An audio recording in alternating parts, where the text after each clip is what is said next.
일터 미드라시 300년의 발걸음 하늘에 닿기까지. 안식일의 오후가 기울어갈 무렵 서늘한 바람을 타고 달콤한 향기가 나무 밑을 채웠다. 아다라가 소중한 보물을 다루듯 보따리를 정성껏 펼쳐놓았다. 할아버지, 오늘은 어머니가 특별히 과일을 챙겨주셨어요. 할아버지가 제일 좋아하시는 말린 무화과랑 속이 꽉 찬 석류예요. 허허, 고맙구나. 내 어머니의 마음이 이 과일처럼 달콤하구나. 자, 그럼 이 귀한 것을 나누어 먹으며 오늘의 이야기를 시작해 볼까? 에녹은 붉은 석류 알갱이를 하나 집어 입에 넣으며 부드럽게 말을 이었다. 오늘은 2주 전에 우리가 잠시 나누었던 이야기를 마저 해보려 한다. 엘닷, 기억나니? 엘닷이 기다렸다는 듯 고개를 끄덕였다. 그럼요. 다음에 꼭 들려주시겠다던 혼자 있는 고독한 시간에 대한 이야기지요. 장하구나, 엘닷. 내 기억력이 이 할아버지보다 낫다. 에녹은 대견하다는 듯 엘닷의 어깨를 두드려 주었다. 그때 아다라가 무척 궁금해하며 질문을 던졌지. 자, 그럼 할아버지가 먼저 너희에게 물어보마. 너희는 주로 언제 혼자 있고 싶으냐? 엘닷이 잠시 생각에 잠기더니 먼저 입을 열었다. 저는 누군가에게 야단을 맞거나 고민거리가 생겨서 화가 날 때면 아무도 없는 곳에 혼자 있고 싶어요. 그러자 아다라가 눈을 크게 뜨고 오빠를 빤히 쳐다보았다. 오빠는 그래? 나는 오히려 슬프거나 어려운 일이 있으면 여러 사람들과 함께 있고 싶은데. 하하, 둘 다 맞는 말이다. 사람마다 마음을 다스리는 방식이 다른 법이지 전혀 이상할 게 없단다. 에녹의 목소리가 조금 더 깊어졌다. 하지만 얘들아, 사람이 고통의 터널을 지날 때 보통은 나 혼자뿐이라고 느끼곤 하지. 그런데 그때 사람들을 떠나 홀로 하나님과 교제하면 그분과 가장 깊은 대화를 나눌 기회를 얻게 된단다. 하나님은 우리가 고통 속에 혼자 있다고 느낄 때도 늘 곁에 계시지, 그 아픔을 통해 우리를 성장시킬 준비를 하고 계시기 때문이야. 아다라가 고개를 갸우뚱하며 물었다. 그럼 할아버지, 슬픈 일이 있을 땐 늘 그렇게 혼자 있어야 하나요? 꼭 그래야 한다는 뜻은 아니란다. 다만 깊은 숲이나 광야처럼 홀로 떨어진 공간은 우리 영혼의 거울과도 같아. 누군가 곁에 있으면 자꾸 변명하고 싶고 죄를 감추고 싶어지지만 하나님과 단둘이 있으면 내 안의 어둠을 더 정직하게 고백할 수 있기 때문이지. 너희도 아담 할아버지가 에덴에서 죄를 지었을 때 어떻게 하셨는지 알지? 아이들이 궁금함에 눈을 반짝이며 할아버지 곁으로 바싹 다가 앉았다. 하나님이 아담 할아버지께 내가 먹지 말라 한 나무 열매를 내가 먹었느냐라고 물으셨을 때 아담 할아버지는 예, 잘못했습니다 라고 대답하지 않으셨단다. 대신 이렇게 말씀하셨지. 하나님이 주셔서 나와 함께 있게 하신 저 여자가 주기에 먹었습니다 라고 말이야. 아, 하와 할머니가 정말 서운하셨겠어요. 아다라가 자기 일처럼 속상해 했다. 그렇고 말고 나중에 아담 할아버지가 내게 살짝 고백하시더구나. 하나님이 추궁하실 때 옆에 하와 할머니가 있으니 남편으로서 창피하기도 하고 원망스러운 마음도 생겨서 그렇게 둘러대셨다고 말이야. 만약 그때 혼자 하나님 앞에 엎드려 철저히 회개했다면 인류의 역사가 달라졌을지도 모르는데 말이다. 그 후로 하와 할머니가 두고두고 세상에 믿을 만한 남자 하나도 없다면서 바가지를 긁으셨다는 소문도 있지. 아이들이 박수를 치며 웃음을 터뜨렸다. 그때 세상에 남자가 아담 할아버지 말고 누가 있었겠어요. 엘닷의 재치 있는 말에 에녹도 함께 웃었다. 그러나 곧 에녹의 표정이 진지해졌다. 웃음기는 잠시 거두고 잘 들어라. 고독한 시간에 우리가 해야 할 가장 중요한 일은 자신의 삶을 정직하게 돌아보는 것이다. 감추거나 변명하지 말고 제가 잘못했습니다. 용서해 주십시오 라고 철저히 회개할 때 하나님은 우리를 다시 일으켜 세우신단다. 예, 할아버지, 명심할게요. 하지만 얘들아, 이제 우리에겐 개인의 회개를 넘어선 더 큰 싸움이 기다리고 있단다. 에녹은 먼 에녹 성 쪽을 바라보며 경고하듯 나직이 말했다. 지금 세상은 엄청난 죄의 세력에 뒤덮이고 있어. 우상을 숭배하고 하나님을 배반하는 사람들이 점점 힘을 얻고 있지. 심지어 우리 조상 셋의 후손 중에서도 그들의 화려함을 조차 안식일 제사 모임을 떠나는 이들이 늘고 있단다. 사탄이 자기 세력을 무섭게 넓혀가고 있는 게야. 그럼 우리는 어떻게 해야 하나요? 엘닷의 눈빛에 비장함이 서렸다. 우리는 하나님의 증인이 되어야 한다. 하나님이 세상을 창조하시고 다스리는 분임을, 그리고 끝내 죄악된 세상을 심판하실 것임을 세상 사람들에게 선포하고 경고해야 해. 지금은 하나님이 참으시지만 세상에 죄가 가득 차면 반드시 모든 사람의 말과 행동을 낱낱이 살피고 심판하실 게다. 심판이라는 말에 아다라가 두려움 가득한 표정을 지었다. 에녹은 아이들의 손을 꼭 잡아주며 덧붙였다.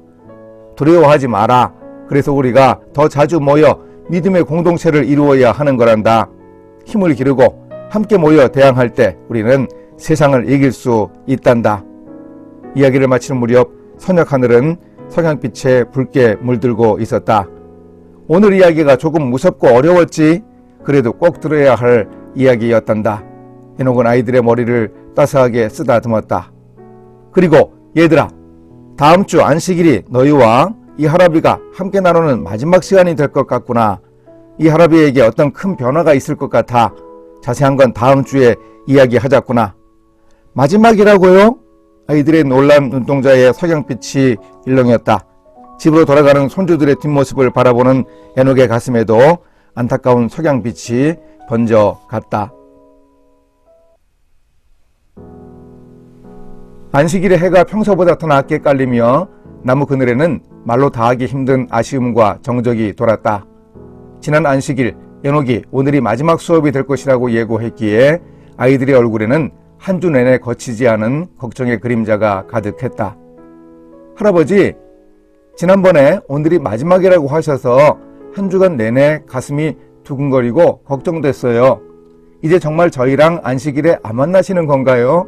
아니면 다른 손주들과 이야기하려고 그러시는 거예요? 아다라의 목소리는 금방이라도 울음이 터질 듯 가늘게 떨리고 있었다. 옆에 앉은 엘단 역시 평소에 의젓함은 간데없고 할아버지의 입술만 간절히 바라보았다. 마데나 갈랄 같은 사촌들도 할아버지와 이야기 나눌 이 시간을 정말 기대하고 있는데 할아버지가 아무 말씀도 없으셔서 다들 걱정하고 있어요. 에녹은 떨리는 손주의 손을 따뜻하게 감싸 주었다. 그래, 오늘이 너희와 나누는 마지막 시간이 맞단다. 하지만 다른 손주들을 만나기 때문은 아니야. 오늘은 이 할아비 자신에게 일어날 변화에 대해 이야기를 해야겠구나. 한 달 전 가문의 원로 할아버지들께도 미리 말씀을 드렸다만 내게는 곧 아주 큰 변화가 찾아올 것이란다. 그것은 아담 할아버지가 겪으신 것 같은 죽음은 아니지만 이 세상에서 나를 다시는 볼 수 없게 된다는 점에서는 그와 다르지 않을 것 같아. 죽음이 아닌데 만날 수 없다고요? 아다라가 놀라 소리치듯 되물었다. 할아버지는 아직 400세도 안 되셨잖아요. 할아버지보다 2배나 더 오래 사신 할아버지 할머니들도 저렇게 정정하신데 왜 떠나신다는 거예요? 아이들의 얼굴에 불안과 두려움이 가득 차오르자 에녹은 그들의 눈을 깊게 응시하며 낮은 목소리로 진심을 전했다. 얘들아, 사람들은 아담 할아버지가 흙으로 돌아가시는 것을 보며 죽음이 무엇인지 처음 알게 되었지. 하지만 죽음이 끝은 아니란다. 이 할아비가 겪게 될 신비로운 경험을 통해 사람들은 죽음 너머에 있는 또 다른 세계를 향해 더 큰 기대를 하게 될 거야. 죽는다는 건 생각만 해도 무서워요. 아다라가 몸을 작게 웅크렸다. 아담 할아버지는 죄로 인한 저주 때문에 결국 육신이 흙으로 돌아가셨지만 사실 진정으로 돌아가신 것은 아니란다. 할아버지는 돌아가시기 전 자신의 형상을 닮은 아들 셋을 낳으셨고 그 셋 할아버지는 또 에노스 할아버지를 낳으셨지. 사람은 자기 형상을 닮은 자식을 낳아 대를 잇기에 하나님의 형상은 결코 끊어지지 않고 계속되는 것이란다. 엘닷이 진지하게 물었다. 그래도 할아버지는 겨우 365세시잖아요.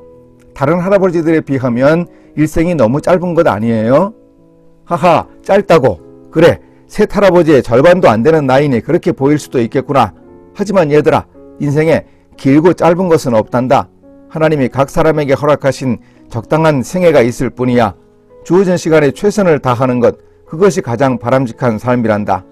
내 생애가 짧지 않은 이유는 내가 다 하지 못한 일들을 너희 아버지 무드셀라가 이어받을 것이고 그 다음엔 라멕과 너희가 그리고 너희 후손들이 대를 이어 살아갈 것이기 때문이란다. 헤어짐의 아쉬움 때문인지 남매의 집중력은 그 어느 때보다 대단했다. 우리가 어떤 일을 대를 이어 하게 되나요? 그것이 바로 인류의 위대한 사명이자 사탄과 싸우는 일이란다. 하나님은 에덴에서 뱀의 후손이 여자의 후손의 발꿈치를 상하게 하겠지만 여자의 후손은 뱀의 머리를 상하게 하여 치명상을 입힐 것이라고 예언하셨지. 악해져가는 세상 속에서 너희는 이 사명감을 잊지 말아야 한다. 우리 집안, 즉 셋 할아버지의 계보를 통해 태어날 그분이 사탄의 세력을 완전히 제압하실 때까지 이 믿음을 후손들에게 전해야 한다. 알겠느냐? 네 할아버지 꼭 명심할게요. 아이들의 대답에는 슬픔과 결연함이 교차했다. 나와 헤어지는 슬픔이 당장은 크겠지만 너희는 나보다 훨씬 오래 살며 하나님의 복을 누리게 될 게다.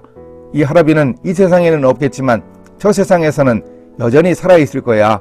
그곳에는 아담 할아버지와 아벨 할아버지, 먼저 가신 많은 분들이 하나님과 함께 살고 계시단다. 아다라가 생기를 되찾으며 물었다. 할아버지가 가시는 그 세상은 어떤 곳인가요?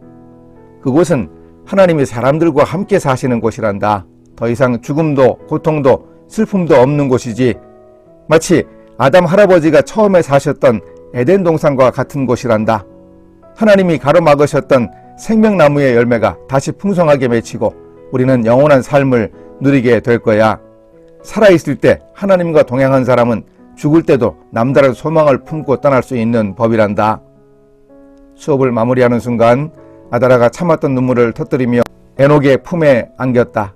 할아버지, 그래도 금방 가지는 마세요. 저희랑 조금만 더 오래 있어 주세요.